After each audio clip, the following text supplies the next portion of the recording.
رسول اللہ صلی اللہ علیہ وسلم نے ارشاد فرمایا کہ 5 کے بدلے میں 5 عذاب ہے۔ تو صحابہ نے پوچھا، اے اللہ کے رسول، 5 کے بدلے میں 5 عذاب کیا ہے؟ تو رسول اللہ نے ارشاد فرمایا کہ جو قوم عہد شکنی کرتی ہے، وعدہ خلافی کرتی ہے، تو ان کے دشمنوں کو ان پر مسلط فرما دیتے، اور جو قوم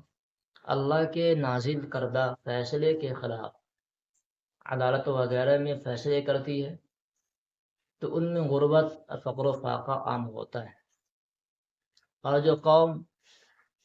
بدکاری یا گندے کام میں مبتلا رہتی ہے تو ان میں اموات زیادہ ہوتی ہے، اور جو قوم ناپ تول میں کمی بیشی کرتی ہے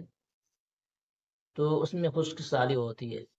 وہاں کے لوگ خشک سالی میں گرفتار ہوتے ہیں۔ اور نمبر 5 پر اللہ کے رسول نے ارشاد فرمایا کہ جو قوم زکوٰۃ ادا نہیں کرتی ہے تو اللہ پاک اس قوم سے بارش کو روک لیتے ہیں۔